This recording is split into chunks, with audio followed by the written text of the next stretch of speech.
ये कहानी है सीतापुर गांव की। सीतापुर गांव में सविता बहन रहा करती थी। सविता बहन की दो बेटियां थी। सविता बहन की बड़ी बेटी जब 8 साल की हुई और छोटी बेटी 6 साल की जब उनके पति का देहांत हो गया। पति के देहांत के बाद सारी जिम्मेदारी सविता बहन पे आ गई। सविता बहन ने दोनों बेटियों को पढ़ाने की कोशिश की, लेकिन उनके हालात ऐसे नहीं थे कि दोनों बेटियों को पढ़ा पाती। फिर उन्होंने बड़ी बेटी को स्कूल से निकाल लिया, छोटी बेटी को पढ़ाई के लिए स्कूल में दाखिला करवा दिया। बड़ी बेटी करिश्मा माँ के साथ काम में हाथ बटाने लगी और छोटी बेटी करीना स्कूल जाने लगी। सविता बहन की बड़ी बेटी करिश्मा खूबसूरत होने के साथ साथ बहुत ज्यादा संस्कारी भी थी, जबकि छोटी बहन करिश्मा खूबसूरत तो थी मगर उसको अपनी पढ़ाई पे बहुत ज्यादा गुरूर था। सविता बहन ने छोटी बेटी को बहुत ज्यादा पढ़ाया, यहाँ तक कि उसको बीए पास करवा दिया। छोटी बहन अपने ऊपर बहुत ज्यादा गुरूर करती थी कि वो खूबसूरत तो है और साथ में पढ़ी लिखी भी है। छोटी बहन करीना को अपने ऊपर बहुत प्राउड था कि वो आजकल के दौर की एकदम परफेक्ट लड़की है। इसी वजह से वो अपनी बहन से बहुत ज्यादा नफरत करती थी और हर वक्त उसको ताने मारती रहती थी कि तुम अनपढ़ हो। आइए चलते हैं अपनी कहानी की तरफ और जानते हैं कि आज की इस कहानी में क्या हुआ। अगर आपको मेरी आज की ये कहानी अच्छी लगे तो प्लीज मेरे चैनल को सब्सक्राइब कर दीजिएगा, मुझे ढेर सारा प्यार दीजिएगा। वक्त को ना जाया करते हुए चलते हैं अपनी कहानी की तरफ और जानते हैं कि हमारी इस कहानी में क्या हुआ। अभी फोन आया था सुनीता का, कह रही थी तुम्हारी बेटी के लिए रिश्ता लेके आ रही हूँ। ऐ ऊपर वाले ऐसा रिश्ता भेजना जो मेरी करिश्मा को पसंद कर ले। मेरी बेटी कितनी प्यारी कितनी संस्कारी है। सुनीता कैसी हो, बताओ मेरी बेटी के लिए कैसा रिश्ता लेके आई हो। अम्मा तुम फिक्र ही मत करो, पता है लड़का लंदन में है, पढ़ा लिखा है। मैंने तुम्हारी बेटी के लिए बात की है, मुझे यकीन है कि वो लोग हाँ कर देंगे। मैंने तुम्हारी बेटी की बहुत तारीफें की है, बहुत गुणगान गाए हैं। मेरी बेटी है भी तो तारीफों के काबिल ना, तुम नहीं जानती कितनी अच्छी है, कितनी संस्कारी, कितनी खूबसूरत है। हाँ अम्मा वो तो है, तुम जानते हो लंदन में एनआरआई है, उसके पास बड़ी बड़ी गाड़ी है और सबसे अच्छी बात सास नहीं है। लड़के की 2 बहनें वो भी मैरिड है। अच्छा तुमने उसको करिश्मा के बारे में बताया कि मेरी बेटी कितनी प्यारी। अम्मा करिश्मा के लिए रिश्ता थोड़ी ना लाई हूँ, करीना के लिए लाई हूँ। जब इतना पढ़ा लिखा लड़का है तो पढ़ी लिखी लड़की से ही शादी करेगा ना। पर सुनीता पहले मुझे अपनी बड़ी बेटी करिश्मा का रिश्ता करना है, तुम करिश्मा की बात चलाओ। अम्मा करिश्मा के लिए भी रिश्ता है मेरे पास, तुम जानती हो करिश्मा अनपढ़ है। करिश्मा के लिए मेरे पास बहुत अच्छा रिश्ता है, लड़का किसान है, उसके बड़े बड़े खेत है अम्मा, बहुत कमाता है। ठीक है तुम दोनों के लिए बात करो। किसी ने सच कहा है कि ऊपर वाला जब बेटियां थे तो उनके नसीब भी अच्छे ही दे। कितनी प्यारी बेटियां हैं आंटी की दोनों, लेकिन फर्क क्या है कि करिश्मा अनपढ़ है। जाहिर सी बात है अनपढ़ से कोई पढ़ा लिखा तो शादी करेगा नहीं। करिश्मा को अपनी छोटी बहन की वजह से पढ़ाई की कुर्बानी देनी पड़ी, लेकिन आजकल लड़कों की कितनी डिमांड्स हैं। लड़कों को पढ़ी लिखी लड़कियां चाहिए, मॉडर्न लड़कियां चाहिए, स्मार्ट लड़कियां चाहिए, खूबसूरत चाहिए, क्या कुछ नहीं चाहिए। और करिश्मा के पास सब कुछ है सिवाय पढ़ाई के। अब क्या कर सकते हैं, लेकिन जिसकी बात मैं चलाऊंगी ना करिश्मा के लिए बहुत अच्छा है, करिश्मा को बहुत ज्यादा खुश रखेगा। किसान है तो क्या हुआ, नहीं करिश्मा को प्यार करेगा। करिश्मा को मैंने हमेशा अपनी बेटी माना है, मैं उसका बुरा थोड़ी ना चाहूंगी। अभी सविता बहन को कॉल करके बताती हूँ कि मैंने आपकी दोनों बेटियों के रिश्तों की बात कर ली और दोनों फैमिली राजी हैं, बस गेट टुगेदर करना है। मुझे यकीन है कि दोनों की बात पक्की हो जाएगी और शादी इसी साल दोनों की हो जाएगी। सविता आंटी अपनी जिम्मेदारी से मुक्त हो जाएंगी। सविता आंटी पे कितनी कम उम्र से जिम्मेदारियां आ गई, कितनी कम उम्र में सविता आंटी विधवा हो गई और जब से उन्होंने दोनों बेटियों की जिम्मेदारी उठाई, कितनी मेहनत करके सविता आंटी ने दोनों बच्चों को यहाँ तक पहुँचाया। दोनों बेटियां बहुत अच्छी है। करिश्मा तो संस्कारी लड़की है, लेकिन कौन पसंद करता है आजकल संस्कारी लड़कियों को। सबको चाहिए होती है एकदम मॉडर्न लड़की, जैसे कि उनकी छोटी बेटी करीना है। आज मेरे लिए कितना खुशी का दिन है कि सविता आंटी की दोनों बेटियां अपने अपने घरों की हो गई, करिश्मा भी और करीना भी। आज मैं बहुत ज्यादा खुश हूँ, ये सब ऊपर वाले कर्म से ही हुआ है, वरना मैं कहाँ कुछ कर सकती थी। मैं तो कब से दोनों के लिए रिश्ते ढूंढ रही थी। आज दोनों की रुखसतियाँ हो गई, दोनों अपने अपने घरों की हो गई। सविता आंटी कितना खुश थी, उनको देख के मैं भी बहुत ज्यादा खुश थी। राम जी ये आपका गाँव है, गाँव तो आपका बहुत ज्यादा खूबसूरत है, मुझे बहुत ज्यादा अच्छा लगा। करिश्मा तुम्हें सच में मेरा गांव बहुत अच्छा लगा। मुझे लगता था मैं तुम्हें अपने गांव लेके आऊंगा, तुम बोलोगी मैं तुम्हें कहाँ लेके आ गया। नहीं राम जी आपका गांव बहुत ज्यादा खूबसूरत है, जैसे मैंने सोचा था उससे कई ज्यादा। अब जल्दी से मुझे अपने घर लेके चलिए ना राम जी। करिश्मा तुम बहुत अच्छी हो, मैंने कोई नेकी की होगी जब तुम जैसी पत्नी मिली मुझे। राम जी मैंने भी कोई पुण्य का काम किया होगा तभी मुझे आप मिले। करिश्मा आप जानती हैं अम्मा के जाने के बाद दूसरी लड़कियां जो आप मेरी जिंदगी में आई, तब से मैं अकेला जी रहा था। मैं सोचता था पता नहीं आने वाली कैसी होगी, पर ऐसा लगता है कि मेरी किस्मत खुल गई है आपको पाके। चलिए आप थक गई होंगी तो लंबा सफर किया है, अब मैं आपको घर लेके चलता हूँ। चलिए मैं आपको आपके घर लेके चलता हूँ, अपना घर प्रवेश तो कर लीजिए, आपको अपना घर बहुत पसंद आएगा। करिश्मा ये आपका घर है, आज से हम यहीं रहेंगे।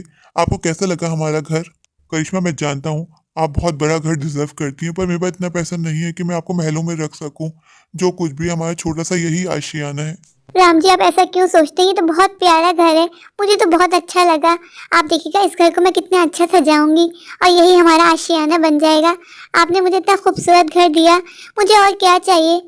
घर बड़ा हो या छोटा उससे क्या फर्क पड़ता है? घर में प्यार होना चाहिए, मोहब्बत होनी चाहिए, बस वही तो इम्पोर्टेंट होता है जिंदगी में। राम जी मेरी अम्मा ने मुझे हमेशा सब्र शुक्र करना सिखाया है और ये तो इतना बड़ा घर है। आप जानते हैं हम तो एक कमरे के घर में रहा करते थे, उस हिसाब से तो बहुत प्यारा बहुत बड़ा घर है राम जी। मुझे कोई गिला नहीं है आपसे। अब मैं आ गई हूँ ना, हम दोनों मिलके मेहनत करेंगे और अपना एक बड़ा सा घर बनाएंगे। कहते हैं ना मेहनत में अजमत है। राम जी आप दिल छोटा मत कीजिए कि आपने मुझे ऐसी लाइफ दी। करिश्मा जी आप वाकई बहुत अच्छी हैं। मैंने कोई ना कोई पुण्य का काम जरूर किया होगा तभी मुझे आप मिली। चलिए मैं आपको पूरा घर दिखाता हूँ। रसोई से शुरू करते हैं। करिश्मा जी आइए। वाह सच अ ब्यूटीफुल हाउस। सूरज जी आपका घर कितना बड़ा है, कितना खूबसूरत है। सूरज जी आप जानते हैं मैंने फर्स्ट टाइम ट्रैवल किया लंदन के लिए। इससे पहले मैं कभी जहाज में नहीं बैठी थी, लेकिन मैं जानती थी एक दिन मैं पूरी दुनिया की सैर करूंगी, क्योंकि मैं हूँ इतनी खूबसूरत पढ़ी लिखी। ऐसी लड़की से कौन शादी करना नहीं चाहेगा सूरज जी, है ना? बिल्कुल ऐसी बात है ना सूरज जी, तभी आपने मुझसे शादी की है ना। माँ बता रही थी लंदन में आपकी और भी प्रॉपर्टीज हैं। सूरज जी किसी दिन लेके चलेगा मुझे अपनी सारी प्रॉपर्टीज दिखाने के लिए, मुझे बहुत शौक है लंदन घूमने का। माँ ने बताया था आपके पास बहुत सारी कार कलेक्शन है, कहाँ है आपकी बड़ी बड़ी कार्स? करीना जी थोड़ा सब्र तो रखिए।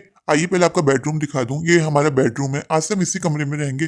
पहले बताएं आपको मेरा बेडरूम कैसा लगा। मैंने आपके लिए स्पेशल सेट करवाया है। हमारे रूम में जितने भी डेकोरेशन का सामान है मैंने सब बाहर से मंगवाया है। कुछ लंदन से, कुछ कनाडा से, कुछ अमेरिका से। आपको कैसा लगा बताइए ना अपनी पसंद। मेरी सिस्टर्स भी आपसे मिलना चाह रही थी पर वो ना आ नहीं पाई शादी में। देखिए किसी दिन मेरी सिस्टर आपसे मिलने के लिए आएंगी। मेरी सिस्टर बहुत ज्यादा खुश है इस शादी से। करीना जी आपसे एक बात कहूँ, आप वाकई में बहुत ज्यादा खूबसूरत हैं। 2 साल की बात। करीना जी आपने कहा था ना कि आपको अपनी माँ के पास जाना है। मैंने आपका टिकट बुक करवा लिया। आपकी रात की फ्लाइट है। मैं आपके साथ नहीं चल पाऊंगा, मेरी मीटिंग्स हैं 1-2। मैं आपको लेने जरूर आऊंगा, मेरा आपसे वादा है। कोई बात नहीं सूरज जी, मैं अकेली चली जाऊंगी अपने बिजनेस को देख। थैंक यू करीना जी मुझे समझने के लिए। करिश्मा दीदी आपको मेरे साथ यहाँ आने की क्या जरूरत थी? पहले मैं वहां से मिलके चली जाती, फिर आप आ जाती। आप जानती है ना मेरा स्टैंडर्ड कितना हाई है, मुझे आपके साथ रहना बिल्कुल अच्छा नहीं लगता। आप अपना हुलिया देखिए, मुझे देखिए। आप जानती हैं जब से मैं लंदन शादी करके गई हूँ मेरे कितने बड़े बड़े फ्रेंड्स बन गए। उनके पास बड़े बड़े घर हैं, उनके घर बिल्कुल महल जैसे हैं, लेकिन आपने अभी तक ना सूरज जी का भी महल नहीं देखा। आई मीन उनका घर किसी महल से कम नहीं है। करिश्मा दी, करिश्मा दीदी मुझे आपको देख के बहुत अफसोस होता है। आप जीजू के तरफ से छोटे घर में रहती है ना अभी भी। करीना मैं तुम्हें पहले भी बता चुकी हूँ, मुझे इन सब चीजों से कोई फर्क नहीं पड़ता। घर छोटा हो या बड़ा उससे क्या फर्क पड़ता है? घर में मोहब्बत होनी चाहिए, प्यार होना चाहिए, जो हम दोनों में बहुत है। तुम इन चीजों पे मरती रहो। तुम शुरू से पैसों के पीछे भागती थी और तुम्हें ऊपर वाले ने पति भी पैसे दे दिया, पैसों वाले। तुम खुश रहो अपनी जिंदगी में, तुम्हें मेरी लाइफ में इंटरफेयर करने की क्या जरूरत है? मैं जिस हाल में भी मैं ऊपर वाले का लाख लाख शुक्र अदा करती हूँ। उसने मुझे बहुत अच्छी लाइफ दी, मैं तुम्हारी तरह नाशुक्री नहीं हूँ। इंसान को अपनी डेस्टिनी से ना ज्यादा मिलता है ना कम। जो उसकी डेस्टिनी में लिखा होता है उसको मिलता उतना ही है। और मैं राम जी के साथ बहुत खुश हूँ। राम जी बहुत अच्छे इंसान है। करीना चाइल्डहुड से बहुत ज्यादा मकरूर थी, बहुत ज्यादा प्राउड थी, ऊपर से इसकी शादी भी अमीर घर में हो गई। कितने नखरे दिखा रही है और मुझे धमकी देके गई है मैं लंदन वापस जा रही हूँ, मुझे यहाँ रहना ही नहीं है। इसने एक दफा भी माँ का नहीं सोचा कि माँ ने कितनी मोहब्बत से हम दोनों को एक साथ यहाँ बुलाया है। क्या हुआ करिश्मा बेटा, सब ठीक तो है ना? कुछ नहीं माँ, कहाँ चली गई इतनी करीना? माँ आपको क्या बताऊँ, आप जानती हैं सूर्य से कितनी सेल्फिश है। बेटा करिश्मा तुम समझदार हो ना, मैं तुमको ही समझा सकती हूँ, तो ना समझते कुछ समझती ही नहीं है। कुछ दिनों के लिए आई खुशी खुशी दोनों बहनें रह लो। माँ यहाँ आपके घर में एसी भी नहीं है, मुझे बहुत ज्यादा गर्मी लग रही है, मुझे दी के साथ आना ही नहीं था। आप जानती है मेरा स्टैंडर्ड कितना हाई है। हाँ हाँ करिए तुम बस यही करती रहो। माँ मैं जा रही हूँ, मेरी रात की फ्लाइट है। देखो कैसी बातें करके चली गई, दिल तोड़ देती है। मैंने इसकी शादी इसलिए बड़े घर में करवाई थी कि वो तुम दोनों में फर्क करे। कैसी ही करी ना, एक बार भी नहीं सोचा। कोई बात नहीं माँ, आप दिल छोटा मत करो, मैं हूँ ना आपके पास। माँ आप जितना दिन कहोगी मैं उतना दिन आपके पास रहूंगी, आपको रोने की कोई जरूरत नहीं है। वो तो शुरू से सेल्फिश है ना माँ, आप जानती तो हो। करिश्मा बेटा मैं करीना की तरफ से तुमसे माफी चाहती हूँ। उसने तुम्हारे साथ जो विवाह किया मुझे बिल्कुल अच्छा नहीं लगा। नहीं माँ तुम क्यों माफी मांग रही हो? मैं तो उसको बचपन से जानती हूँ, बचपन से ऐसी बदतमीज है। करीना को मैं कितना समझाती हूँ कि ऐसे घर नहीं बसते। तुम्हारे जो इतना प्राउड है, इतना गुरूर है, उसको खत्म करो। तुम खुद ही अपने हाथ से अपना घर बर्बाद कर दोगी। दी कर ली आपने वहां से मेरी बुराइयां, भर गया आपका पेट। करीना मैं ऐसी नहीं हूँ, तुमने मुझे कभी समझा ही नहीं है। तुम्हें अपने आप से फुर्सत मिले तो तुम किसी को समझने की कोशिश करो ना। दी मैं आपको बहुत अच्छी तरीके से जानती हूँ। मेरा इतना बड़ा घर है, मेरे पास इतनी सारी गाड़ियाँ, तो आप मुझसे जलती हैं। जलना बनता भी है दी आपका। रहने दो, मुझे शुरू से ना बड़ा घर चाहिए था ना बड़ी गाड़ी। मैं राम जी के साथ बहुत ज्यादा खुश हूँ। वो तो आप ऊपर ऊपर से कह रही हैं, जल्दी तो आप मुझसे हैं। खैर मैं एयरपोर्ट जा रही हूँ, मेरी फ्लाइट है, आप माँ को बता दीजिएगा। क्या हुआ चली गई करीना? हाँ माँ। माँ करीना शादी के बाद कितना बदल गई, कितनी बदतमीज हो गई। बेटा मैं ये तो कह रही थी मेरी बहुत गलती हो गई जो मैं इसकी बड़े घर में शादी करवाई, तुम्हारी और इसकी एक जैसे घर में शादी करवानी चाहिए थी ताकि तुम दोनों प्यार मोहब्बत से रहती। माँ रहने दीजिए, आप उसकी किसी छोटे घर से शादी करवा दी तो आपको लगता है वो अपना घर बसने देती, उसको शुरू से पैसा चाहिए था। चले कोई बात नहीं माँ, खुश तो है ना वो अपने घर में, हमें पसंद करे ना करे। बस माँ आप ऊपर वाले से दुआ करें कि वो जहाँ रहे खुश रहे, अपना घर अपने हाथ से बर्बाद ना कर दे। माँ जिस तरह उसके अंदर गुरूर है ना, सामने वाले को अंडर एस्टिमेट करना, नीचे दिखाना, उसके अंदर बहुत आ गया है माँ। मुझे डर लगता है माँ कि वो अपने हाथ से अपना घर खराब ना कर दे। कौन मर्द ऐसी औरत बर्दाश्त करता है? अपने पति के पैसों पे इतना उछल रही है, कौन सा उसने खुद कमाया है, कौन सा उसने खुद बनाया है। ऊपर से मुझसे कह रही है कि मैं उससे जलती, भला मैं उससे क्यों जलूंगी। ओह माय गॉड, अपने घर पहुंच के कितना सुकून मिल रहा है। ऐसा लग रहा है कि मैं हेवन में आ गई हूँ, कहाँ मैं हेल में चली गई थी।